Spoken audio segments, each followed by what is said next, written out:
Welcome to the Deep Dive, where we plunge into fascinating topics, extract the most important nuggets of knowledge, and share surprising facts with just enough humor to keep you hooked. Exactly. Today, we're not just opening a history book. We're diving into the vibrant, tumultuous, and, well, utterly remarkable life of one of China's most beloved and complex figures, Su Shi, perhaps better known to many as Su Dongpo. A true giant. Absolutely. This isn't just some ancient poet. He was a genuine cultural titan, celebrated as one of the Tangsong Eight Masters for his prose, a groundbreaking force in poetry, and even one of the four great calligraphers. His influence really does echo through the centuries. He's an icon for anyone interested in Chinese culture, art, or, frankly, just sheer human resilience. And that resilience is key for today. It is, because for this particular deep dive, we're taking maybe a slightly unique path. We're moving beyond the famous poems and his well-documented political career. We're going to explore an unconventional, yet I think incredibly profound perspective on his life. We're zoning in on his final, most challenging years. Specifically, his banishment to a remote island called Hainan, to a place then known as Danzu. Right, Danzu, the exile. Exactly. And our mission for you today is to uncover how Su Shi didn't just survive this extreme adversity, which would have been remarkable enough, but how he actually found a way to thrive. Thrive under those conditions. Yes, thrive, transforming what really should have been an end into this wellspring of profound wisdom and creativity. This isn't just a simple tale of, keep smiling. No simple optimism here. Not at all. It's Yeah. a powerful story, a profound allegory, really, about how the human spirit can creatively adapt, transform, and even ascend under the most brutal conditions imaginable. We're going to share some surprising facts and hopefully a few aha moments that connect his ancient struggles to our modern lives. And all in a lively way, no lectures. Definitely no lectures, just an engaging exploration. Okay, so let's set the scene for this. This journey into the abyss, as you called it. The year is 1097. Picture Su Shi. He's 62 years old. Which was quite old for the time. Very much so. And he arrives in Danzu, Hainan. Now, for the scholars and officials back on the mainland, Hainan wasn't just remote. It was considered a barbaric, miasmic land, literally the edge of the world. It carried this terrible stigma. Can you just imagine the despair being sent to a place so universally shunned? And he wasn't arriving as the revered academician or the eloquent statesman everyone knew. No, his status was completely flipped. He was branded a criminal, stripped of all political power, his official titles, even the basic provisions for living. This wasn't just a demotion, it was, certainly in the eyes of his enemies, the ultimate humiliation, the ultimate fall. And it's crucial to grasp just how remote and culturally isolated Hainan really was back then. For a scholar of Su Shi's caliber, someone so deeply embedded in the intellectual and political heart of the Song Dynasty. The center of everything. Exactly. This banishment to Danzu wasn't just a geographical move. It was intended to be the final crushing blow, a bottomless abyss for his personal destiny, as the outline puts it. The court wasn't just exiling him, they were trying to erase him, send him somewhere his brilliance would just fade away. And the dismantling of his life, it started almost immediately upon arrival, didn't it? Pretty much straight away. There was that brief moment, I think a local military commander, Zhang, offered him some basic care initially. A small kindness, yes, but very short-lived. Because then a new official, Dong Bi, arrived, and he was there to strictly enforce the imperial orders. You lay down the law. And Su Shi was expelled from any official housing. He literally had to build his own place, a makeshift residence he famously named Guanglongan, the Palm Hut. Holding it amongst palm trees on the outskirts of the city. It's more than just an inconvenience, isn't it? It symbolizes a complete loss of basic security, of shelter. He was, quite literally, displaced. A liu li shisum ziren, as they say. And that's where you see the true severity of the imperial decree. It was explicit. He was not allowed to eat official grain, live in official residences, or sign official documents. Wow. Cut off completely. It was a deliberate, systematic severance of all state support, designed to push him into extreme destitution. This man, who once advised emperors and dined at imperial banquets. Now couldn't even get basic grain from the government. It wasn't just poverty. It was a calculated attempt to isolate him, to make him utterly reliant on himself, or more likely, from the court's perspective, to ensure his quiet disappearance makes survival impossible. And Su Shi himself, with his typical, almost brutal honesty, he summed up this reality in Danzu with what he called the 6 woes. The Lu Wu. Yes, he wrote to a friend detailing his life. No meat to eat, no medicine for illness, no house to live in, no friends to share with, no charcoal in winter, no cool springs in summer. It's a devastating list. Let's try and really visualize these 6 woes. Just picture the constant threat to his health. A tropical, humid climate, no modern medicine. A simple cold could easily have been fatal for a man in his 60s. Absolutely terrifying. The risk of disease, miasma as they called it, was ever present. And then there's his diet. It's almost unbelievable what he described. He mentions eating yams every meal, accompanied by smoked rats and roasted bats. Smoked rats and roasted bats. It's startling, isn't it? Can you even imagine trying to make that palatable? It's a picture of sheer survival food pushing the absolute boundaries of what anyone would consider edible. It really paints a grim picture of his daily reality. Yet, even facing that kind of grim despair, he somehow found a way to inject humor. He invented that witty couplet, "Dog gnaws monk's bone," just to tease his old friend Monk Foyan. Incredible. To find levity, to even joke in those circumstances. I mean, what does that tell us about his mindset? It's extraordinary. It really is an extraordinary testament to his spirit.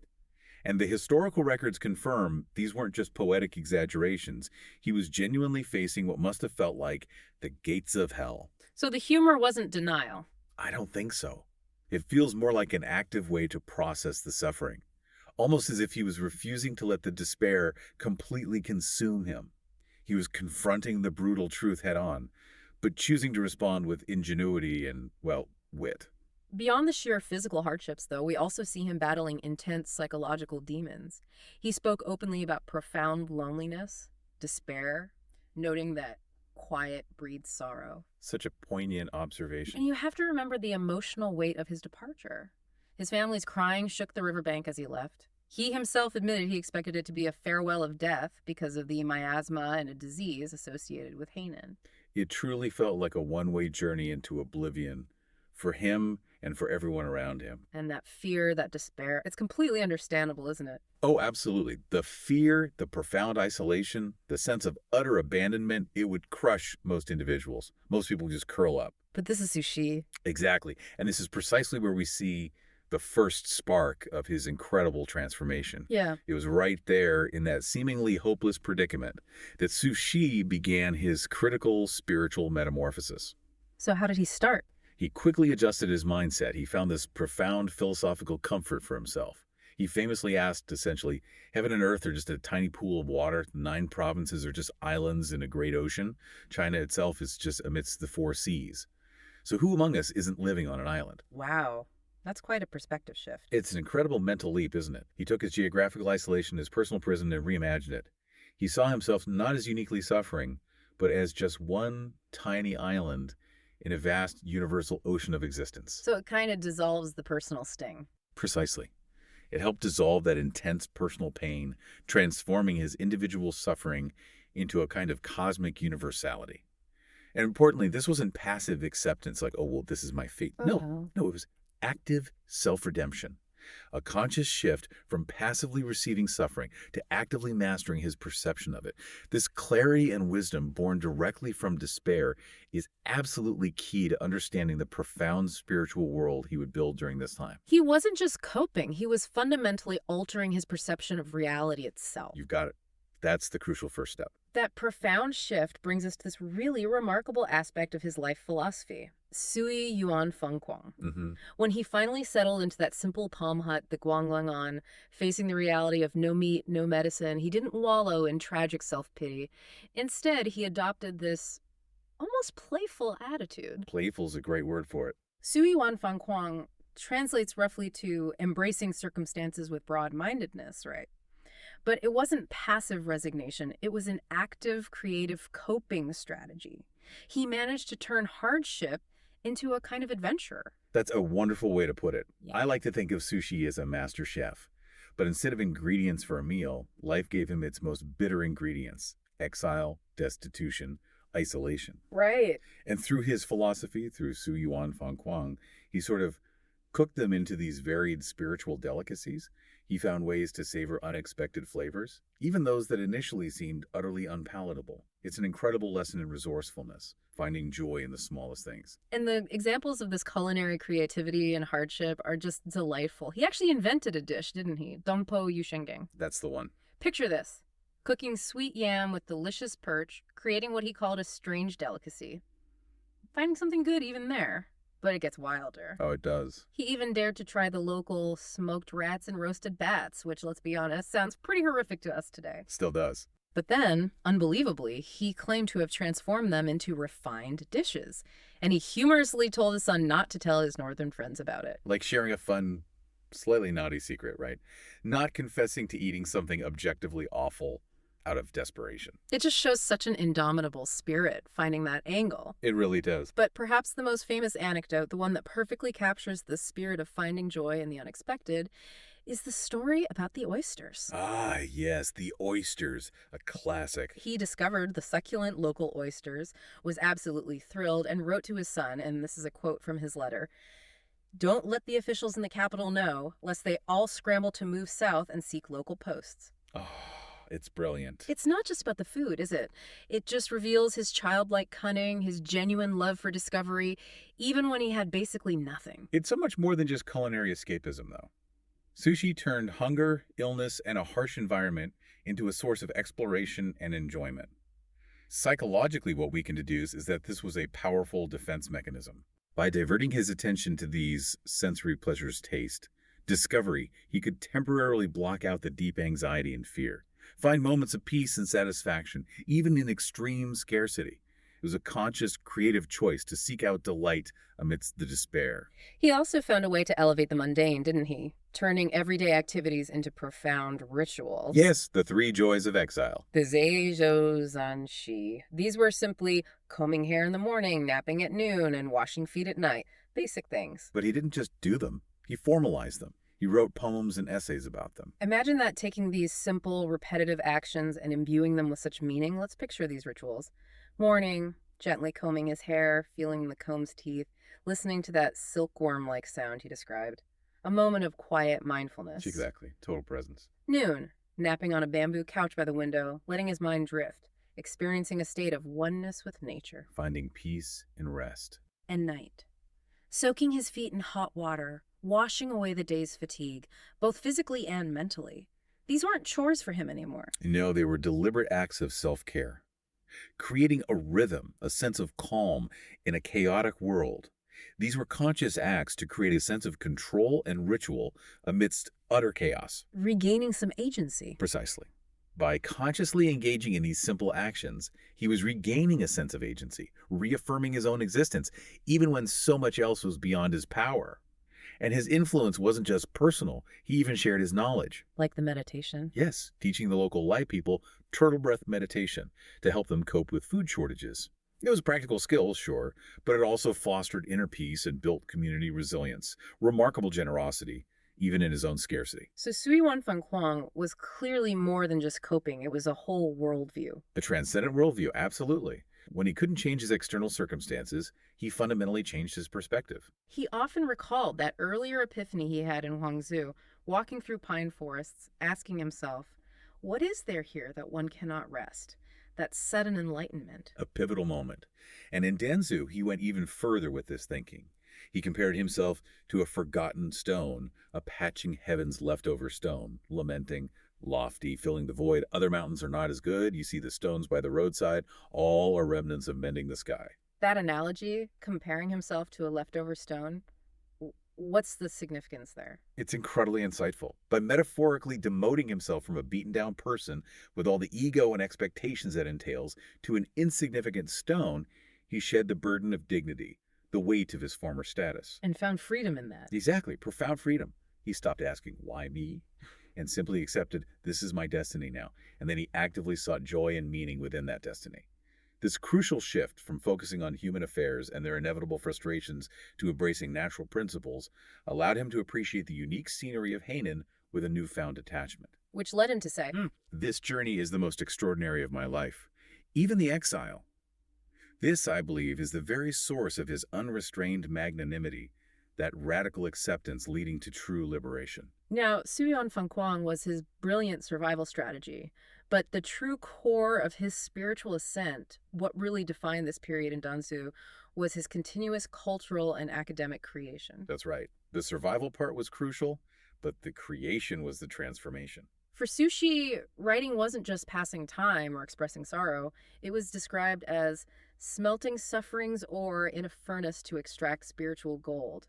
He was actively transforming pain into something lasting, something valuable. And what's truly remarkable is that amidst Hainan's material scarcity, maybe even because of it, he poured his energy into organizing and elucidating the core classics of Chinese civilization. So it wasn't a retreat into intellectualism. No, quite the opposite. It was an expansion. This period, in fact, became one of his most academically productive. It demonstrated that even when physically isolated at the edge of the world, his intellect remained vibrant, deeply engaged. He was creating a legacy, not just surviving day to day. The sheer volume is staggering. The records show that in his 3 years and 9 months in Denzhou, he composed over 170 poems and 160 essays. Think about that level of productivity under those incredibly harsh conditions. Just amazing. This vast quantity and consistently high quality, it proves unequivocally that his spiritual abundance far surpassed his material poverty.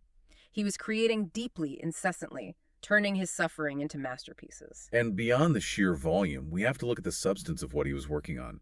His most significant academic achievement during this time was completing 3 major classical commentaries. His commentaries on the classics? Yes, the Yizhuan on the Book of Changes, the Shuzhuan on the Book of Documents, and the Lun Yushua on the Analects of Confucius. Why was that so significant, especially then? Because in ancient China, classical studies, Jingsu, were the absolute pinnacle of knowledge. They were the foundation of Confucian thought, statecraft, everything. By immersing himself in this field while stripped of all political power, Su Shi was essentially establishing his legitimacy and authority in the realm of thought through an independent, systematic interpretation. So it was a kind of intellectual reclaiming of power. A silent yet powerful declaration. It said, "Even if my body is imprisoned in this barbaric land, my spirit can still roam among the ancient sages, breathing new life into their classics." It showed his true influence lay not in fleeting official positions, but in his lasting contribution to culture. A knowledgeable intellectual's effort to return to the source, rebuild values under immense pressure. Exactly, a profound act of intellectual resilience.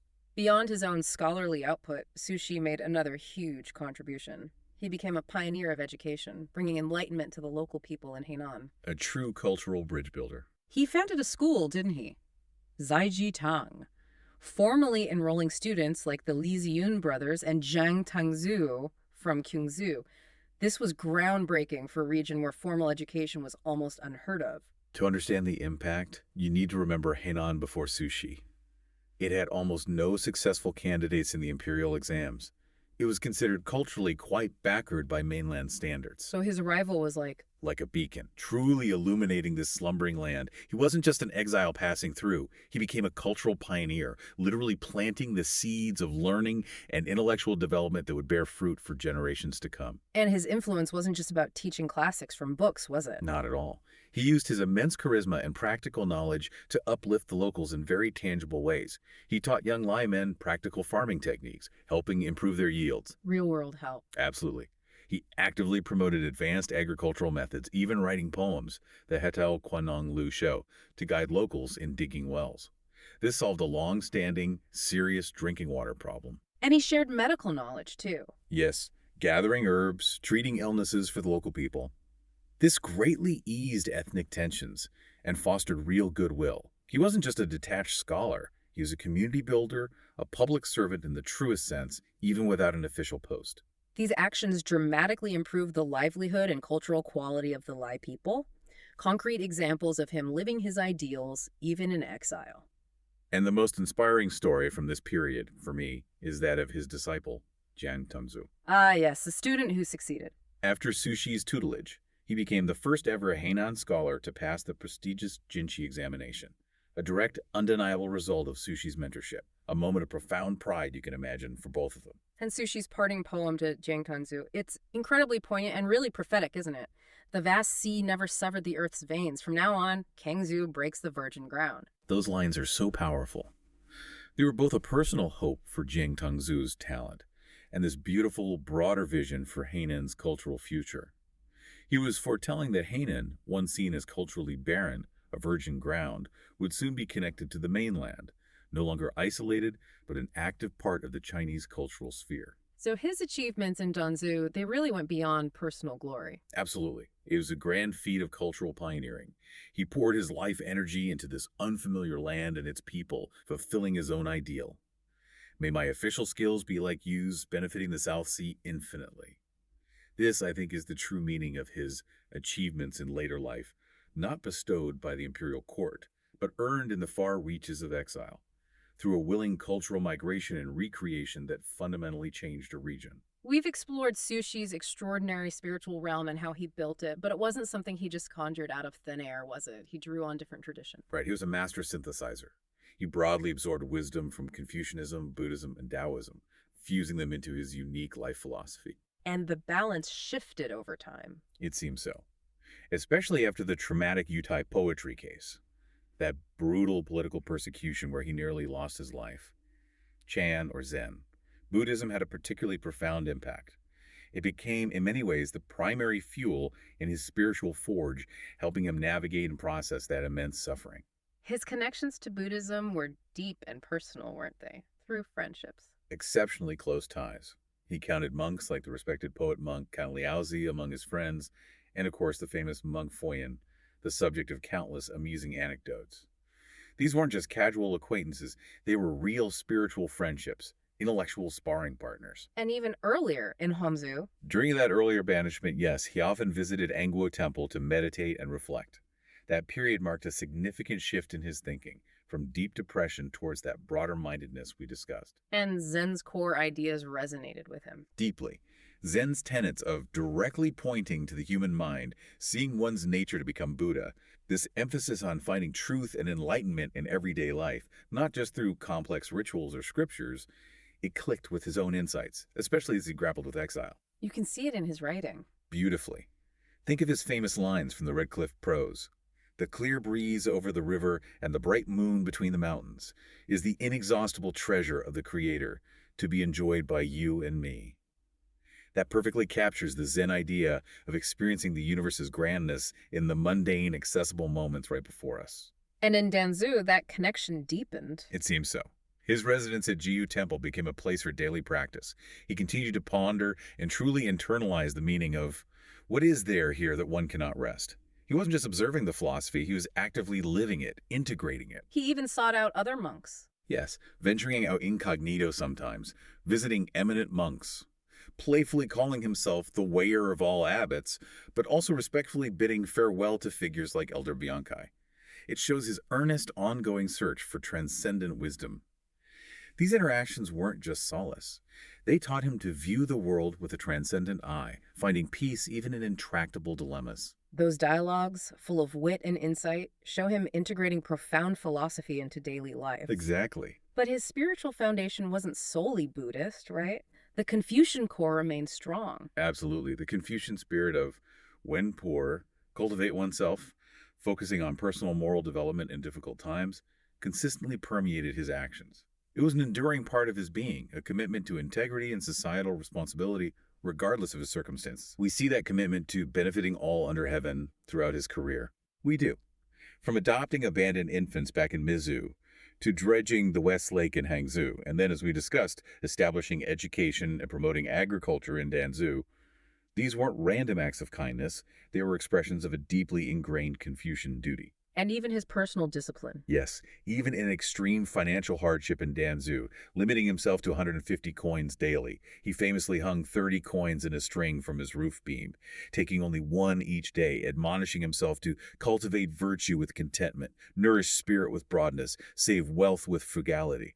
That meticulous self-discipline is clearly rooted in Confucian ideals of self-mastery and prudence. And the third pillar, Taoism. That completed the structure. Taoism's pursuit of nature aligning with the way. It provided a complementary freedom to his spirit, allowing him to embrace the natural world and its rhythms more fully. That sense of acceptance. Indeed. His incredibly broad mind allowed him to declare he can accompany the Jade Emperor above or the beggars in the leper colony below. a remarkable acceptance of all strata of existence, a very Taoist embrace of natural equality, and his infinite love for natural landscapes, so evident in his poetry, also carries that strong Taoist flavor, that sense of oneness. So he blended them all. Like a great chef, yes. He skillfully blended the essences of Confucianism, Buddhism, and Taoism, creating his own unique spiritual elixir. This powerful synthesis allowed him to maintain physical and mental harmony in almost any environment, turning even the bitterest experiences into something nourishing for his soul. While we've discussed this grand spiritual world, these philosophical foundations, it feels crucial not to forget the micro-emotional structure supporting it all. That's a vital point, the human connections. Exactly. His extraordinary strength didn't just appear from thin air. It was deeply rooted in his true, pure emotional network with his family and his friends. These relationships formed you could say, the steel framework of his life, giving him the resilience to stand against any storm. It's so easy to overlook that when studying historical figures. We focus on the big achievements, the writings, the politics. And forget the human bonds that sustain them. For Su Shi, these were his anchor. Absolutely. And chief among these, surely, was the unbreakable bond with his younger brother, Su Che. A legendary relationship. Truly. Hailed as rare in ancient times for their profound affection in times of trouble. They weren't just siblings, they were life's most important companions, intellectual equals, spiritual confidants. They passed the Jinshi exam together in 1057, right? Shared ambition from the start. A shared path. And Su Shi's praise for Su Che is so telling. He said, Zio's writing is truly better than mine, but the world doesn't know it. His person is profound. His writing is like his person, vast and serene. Yet his brilliance can never be obscured. Such deep respect and humility. And the ultimate test of that bond came during the Utai poetry case, Su Shi facing execution. A terrifying moment. And Su Che famously petitioned the emperor, offering to have his own official rank stripped to atone for his brother's crime, risking everything. Even though it was refused and Su Che himself was banished for it, he kept advocating, an extraordinary act of selfless devotion. Absolutely. Loyalty transcending any personal risk. And from Su Shi's side, in that prison cell, he wrote that poem, "We are brothers in this life, we shall continue our unfinished bond in the next life." Just reveals the immense depth of feeling, a bond he felt transcended even death. And they exchanged over 200 poems throughout their lives. 200, a continuous dialogue. A shared intellectual and emotional landscape that must have provided immense comfort and stability. They frequently mention their night rain against the bed, dream this shared spiritual refuge amidst the political storms. These bonds weren't just pleasantries, they were fundamental to his ability to endure. And his friendships, too. Even in Danzu, his profound sorrow over his friend Xinguan's death, Shou Yu is gone, even 10,000 people cannot redeem him. It just underscores his deep capacity for camaraderie. Friendships were vital. Deeply felt connections all around. And then there's the unwavering guidance of his mother, Madame Cheng. A foundational influence. Described as an outstanding woman, setting an example with her principles, not taking unrighteous gains, her benevolent, compassionate heart, this shaped both brothers profoundly. Absolutely. That powerful story where she recounted the tale of Fan Pang, the official who died for justice. Right, inspiring courage. And asking them, if you become Fan Pang, can I not be Fan Pang's mother? Wow, that instilled in Su Shi such a steadfast character, an unshakable determination to uphold justice, even at great personal cost. Which, ironically, perhaps led to political setbacks for him. Possibly. But it allowed him to adhere to his inner principles, rather than compromise his integrity, and he carried that legacy of compassion forward. Donating to schools, building hospitals. Establishing those infant care societies to save abandoned babies. These were direct continuations of his family's values, a living testament to his mother's influence. His father's wisdom, too, that inscription on the inkstone for his son Sumai. A concrete guide for life. Advance on the way as if thirsty, seek progress as if startled, manage wealth, always thinking of giving, right judgments, always thinking of life. These were the moral compasses passed down, guiding his decisions. And we shouldn't overlook the quiet strength of his wives, Wang Fu supporting him in Huangzhou, helping with his charitable work. Golding the Elephant Clinic, yes. And later, his concubine Wang Chayun, who went with him through the hardships of Huisu, known as his confidant with a belly full of untimely thoughts. A wonderful phrase. It suggests such deep understanding between them. These women, in their own ways, played vital roles at different stages, providing warmth, strength, intellectual companionship. So ultimately, his powerful spiritual world wasn't just built on grand philosophies. No, it was profoundly sustained by the intimate, tender support of his family and friends.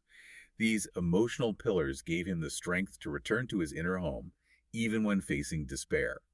A foundation of love and connection that no imperial decree could ever strip away. So after this incredible journey, this transformation, we reach Su Shi's departure from Hainan in 1100. He finally received amnesty. The pardon finally came. And the scene is incredibly moving. The local people, the Li people he had served and taught, they apparently blocked the boat and wept aloud, unwilling to leave.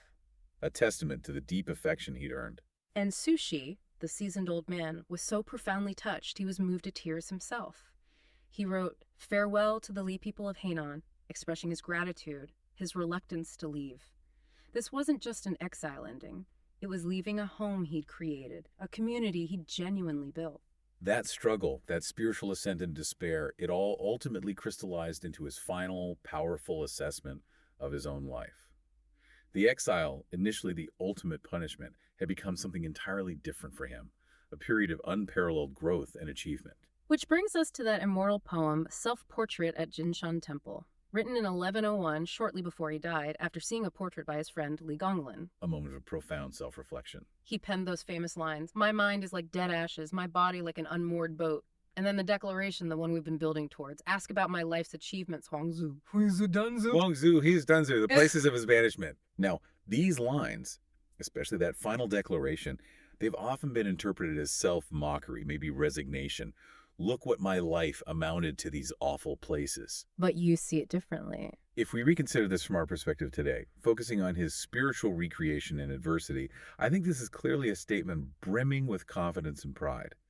He was reclaiming his narrative in the most powerful way imaginable. How so? Huangzu, Huizu, Danzu. Yes, in the secular eye of the court, they were stains on his record, prisons of his life. But for Su Shi, personally, spiritually, they were sacred grounds, the very places where his spiritual growth truly flowered, where his unique career found its deepest meaning. Where he became the Su Shi we remember. Precisely.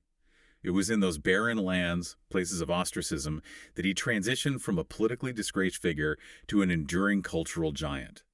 He truly realized his ideal of achievements fail through greed, conduct is made by integrity.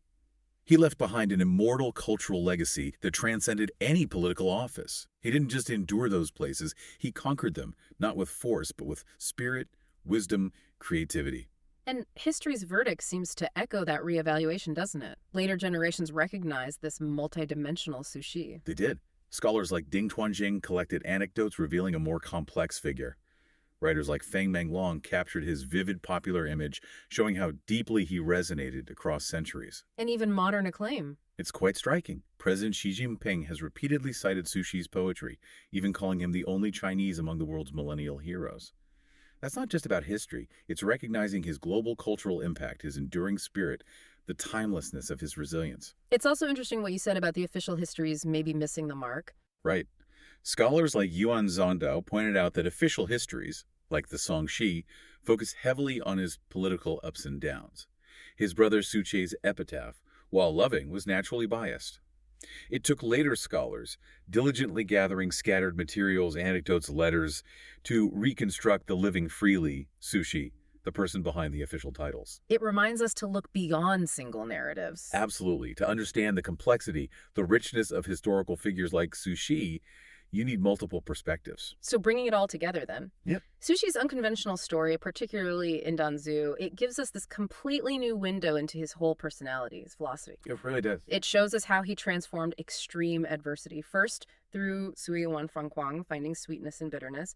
And second, through that unremitting cultural recreation, forging something new in the crucible of the spirit. He elevated the value of his life far beyond what any official position or worldly success could ever offer him. And his story tells us something profound about magnanimity, I think. True magnanimity isn't about ignoring hardship or pretending it doesn't exist. It's about profoundly experiencing it, accepting it, and then finding a way to transcend it. Not bypassing the pain. No, going through it. Su Shi's immense charm, why he still resonates, lies in him being a living, breathing person. Yeah. A normal person in many ways with emotions, who suffered, was confused, made mistakes, just like us. Yet through his wisdom, his humor, his perseverance, He forged life's hardships into eternal spiritual wealth. That, for me, is the deepest revelation of this unconventional story, a truly powerful message. So, as we wrap up reflecting on Sushi's incredible journey, what does this all mean for us today? For you, listening, as you navigate your own journey, your own challenges? Well, Sushi chose to see his banishment, the worst thing that could happen to him by worldly standards, not as an end, but as a crucible for growth. He ultimately claimed those incredibly difficult times, Huangzu, Huizu, Danzu, as his life's greatest achievements. That's the provocative thought, isn't it? It raises a question for you, our listener. Where in your life, perhaps in your own unexpected Danzu, that difficult situation, that place of hardship, that significant setback, might you find your greatest, most unconventional achievement? What seemingly negative experience could you perhaps transform into spiritual wealth, much like Sushi did? It's something to ponder. A powerful thought to leave us with. We truly encourage you to explore Sushi's incredible poems, his witty essays, and maybe even delve into the history of Hainan for an even richer dive into this remarkable figure. Thank you for joining us on the Deep Dive.